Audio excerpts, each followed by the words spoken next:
Assalamualaikum warahmatullahi wabarakatuh. Alhamdulillahi rabbil alamin. Wassalatu wassalamu ala asrafil anbiya'i wal mursalin Sayyidina wa habibina wa syafi'ina wa maulana Muhammadin wa ala alihi wa sahbihi ajma'in wa la hawla wa la quwata illa billahil aliyil azim. Faqad qala Allah ta'ala fil Qur'anil Karim wa huwa asdaqul qailin. Bismillahirrahmanirrahim. Syahrul Ramadan alladzi unzila fihi al-Qur'an hudan lin-nas wa bayyinatin minal huda wal furqan. Wa qala an-nabi sallallahu alaihi wasallam, inna hadzal Qur'an ya'ti yaumal qiyamah syafi'an li ashabihi. Sadaqallah wa sadaqa rasuluhu an-nabiyul habibul karim wa nahnu ala dzalika minasy syahidin wasyakirin walhamdulillahi rabbil alamin. Ibadallah, ittaqullaha haqqa tuqatih wa la tamutunna illa wa antum muslimun. Hadirin sidang tarawih Masjid Jami Al-Husna yang dirahmati Allah Subhanahu wa taala.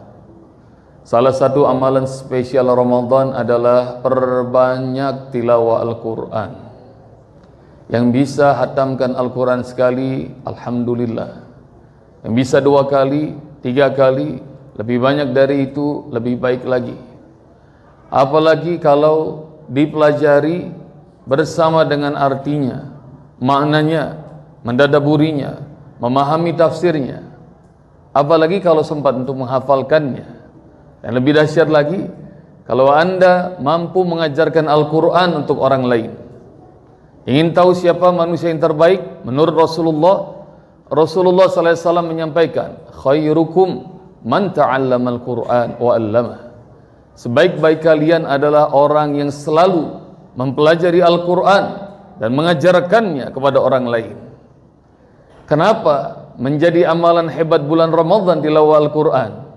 Lihat dari silsilah ayat tentang Ramadan, mulai dari surah Al-Baqarah ayat 183 jamaah sampai ayat 187. Di tengah di ayat 185 Allah berfirman, A'udzubillahi minasyaitonir rajim. Syahrul Ramadan alladzi unzila fihi al-Qur'an hudan linnas wa bayyinatin minal huda wal furqan. Inilah bulan Ramadan di mana pertama kali diturunkan Al-Qur'an. Dia menjadi petunjuk hidup bagi manusia dan dia menjadi penjelas dari petunjuk-petunjuk yang Allah tuliskan, dan dialah pembeda antara hak dan batil. Karena itu ikhwatal iman rahmati Allah, perbanyak tilawah Al-Quran, perbanyak tadabbur, ikuti kajian-kajian tafsir, sibukkan hidup kita di bulan Ramadan ini dengan memperbanyak Al-Quran. Hingga nanti di hari kiamat, Al-Quran akan datang sebagai pemberi syafaat untuk kita. Ikhwatal iman rahmati Allah subhanahu wa ta'ala, Al-Quran itu adalah teguran Allah yang halus. Kalau kita masih enggak mengindahkan Al-Quran, nanti Allah kirimkan teguran lebih besar lagi. Tanggal 26 Desember 2004, air yang biasanya ikhwatal iman rahmati Allah menjadi sahabat kita untuk minum, cuci, wudu, mandi. Tanggal 26 Desember 2004, Anda tahu apa yang terjadi di Indonesia ini ikhwatal iman? Air menjadi hal yang amat menakutkan. Ya, tsunami Aceh. Tiba-tiba banyak orang bertaubat, orang ketakutan, dan banyak mengetuk hati semua orang di seluruh dunia untuk membantu saudara-saudara kita di Aceh yang terkena tsunami. Hingga ikhwatal iman rahmati Allah subhanahu wa ta'ala, hari itu setelah berapa bulan tsunami terjadi, karena bantuan dari mana-mana datang, ada syukuran di sebuah desa di daerah Melaboh Aceh, 4 jam dari Banda Aceh. Hotel Imam rahmati Allah, ini kisah disampaikan sahabat saya David Holik. Beliau presenter, MC, artis. Saya tiba di sana Ustadz, saya diminta jadi MC. Tapi aneh, rupanya 70% hadirin itu orang asing. Maka acara isinya adalah bahasa asing, bahasa Inggris. Acaranya apa David? Dari pukul 10 Ustadz sampai pukul setengah 12 kira-kira, isinya adalah sambutan aja itu syukuran. Sambutan siapa aja? Pemerintah lokal, pemerintah daerah, pemerintah pusat, pemerintah negara sahabat yang hadir, NGO, LSM, duta besar dari mana-mana hadir, semuanya sambutan isinya. 1,5 jam ikhwatal iman rahmati Allah ngadakan sambutan, semua orang bete, ngantuk, bosen. Maka begitu acara mau saya tutup, panitia bisikin saya, Mas David, tolong panggil nama perempuan ini dong buat hiburan. Nggak ada tuh dalam susunan acara. Mas, kami sebagai IO pengen semua orang bubar dalam kondisi bahagia, tolong panggil nama perempuan Aceh ini untuk hiburan. Karena permintaan panitia saya sebut, saya panggil namanya. Saya panggil sekali nggak ada yang muncul Ustadz. Begitu saya sebut 2 kali, semua orang menduga yang bakal tampil adalah perempuan dewasa. Nggak taunya dari belakang jalan anak kecil Ustadz, usianya kira-kira 10 tahun. Tapi itu anak jalan dengan begitu semangat, ceria, nggak ada grogi. Dia naik ke panggung. Saya tanya, mau penampilan apa Dek? Dengan tegas dia mengatakan, mau nyanyi Om. Nyanyi lagu apa? Tanya David Khalid lagi kepada dia. Mau nyanyi lagu bahasa Inggris Om. Suaranya lebih keras dari tadi sebelumnya. Judulnya apa? Tanya David. Dia menggelengkan kepala sambil mengatakan, nggak tahu Om. Tapi kamu hafal lagunya? Hafal Om. Dah, nyanyi, kata David. Dia nyanyi Ustadz, naik ke panggung seperti nggak ada groginya.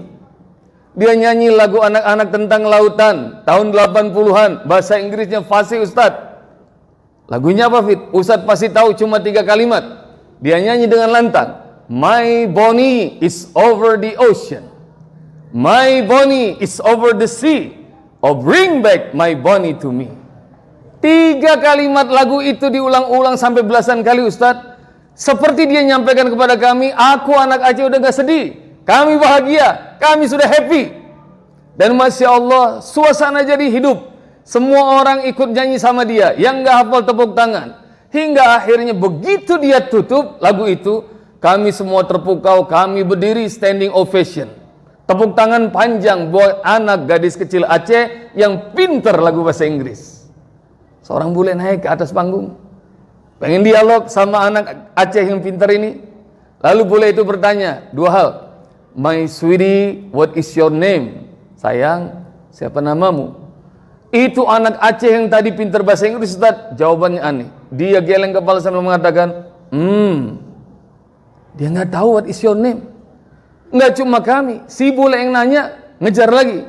My sweetheart, do you live here? Sayang, apakah kau tinggal di desa ini? Jawabannya sama Ustaz. Dia goleng-geleng kepala.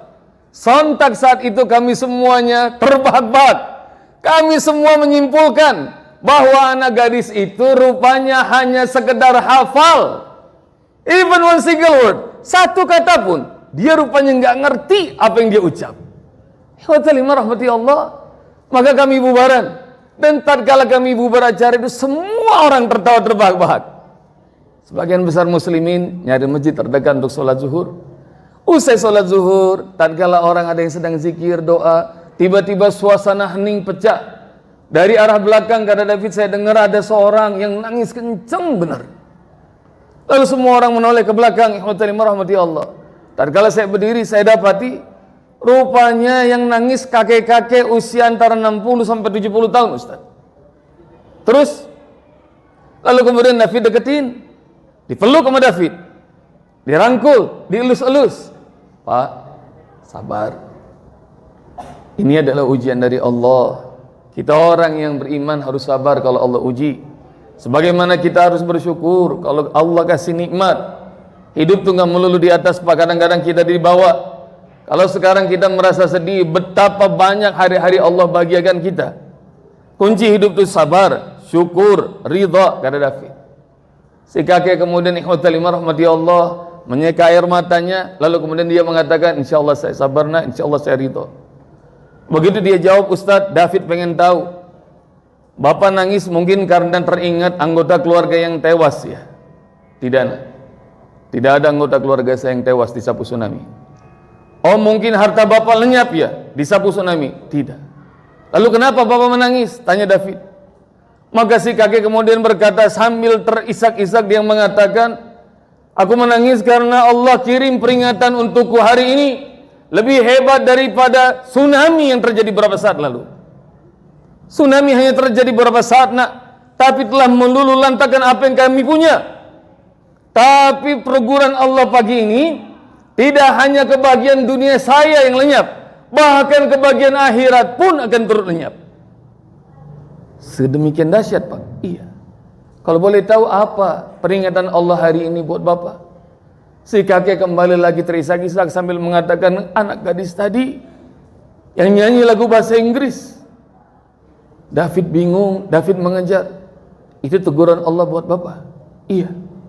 Lebih hebat daripada tsunami. Iya, jawab si kakek. Kok saya nggak ngerti, Pak?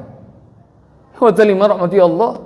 Begitu saya bilang nggak ngerti, Ustadz, si kakek kemudian bilang kepada saya, nak, lihat diri saya. Diriku ini sudah 67 tahun. Rambutku sudah semuanya memutih. Hidupku nggak bakal lama lagi hidup di dunia ini. Aku tahu, aku akan mati datang menghadap Allah Subhanahu wa Ta'ala. Karena aku tahu bahwa hidupku nggak bakal lama lagi, aku manfaatkan sebaik-baiknya ibadah pada Allah. Aku perbanyak salat, zikir, doa, termasuk baca kalamul Al-Quran setiap hari. Namun begitu aku lihat penampilan gadis tadi yang pintar bahasa Inggris, namun dia tidak mengerti apa yang dia baca. Aku baru mengerti apa yang aku baca dalam salatku, zikirku, doaku, termasuk Al-Quran. Lebih banyak yang tidak aku mengerti dibanding apa yang aku mengerti. Kalau nanti aku mati, keluarga akan masukkan aku ke dalam kubur. Lalu kemudian dalam ketakutan itu, Mungkar, Nakir datang menghampiriku sambil mengajukan pertanyaan-pertanyaan yang banyak. Man rabbuka, wa man nabiyuka, wa ma kiblatuka, wa man ikhwanuka, wa ma imamuka, dan banyak pertanyaan lain. Boleh jadi nak, jawabanku akan persis sama dengan gadis tadi. Aku akan gelengkan kepala sambil berkata,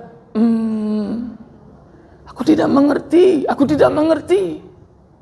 Kalau hari ini kita semua tertawa terbahak-bahak di hadapan gadis kecil yang pintar bahasa Inggris, namun dia tidak mengerti apa yang dia ucapkan. Boleh jadi nanti di dalam kubur, Mungkar, Nakir, iblis, setan, jin, semua akan tertawa terbahak-bahak di hadapanku.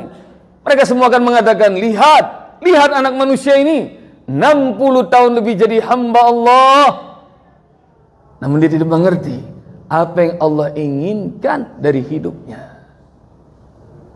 Ya rahmati Allah. Ramadan ini menjadi momentum kita untuk kembali akrab dengan Al-Quran. Perbanyak tilawah Al-Quran, perbanyak tadarus, perbanyak memahami kajian kandungan Al-Quran. Amalkan, hafalkan, agar Al-Quran menjadi sahabat kita, menjadi pemberi syafaat kita di dalam kubur, di hari berbangkit, dan nanti mengantarkan langkah kita untuk mendapatkan surga Allah yang paling tinggi. Demikian Ustadz berpesan pada diri pribadi dan kepada kita semuanya, jadilah hamba-hamba Allah yang bertakwa. Assalamualaikum warahmatullahi wabarakatuh.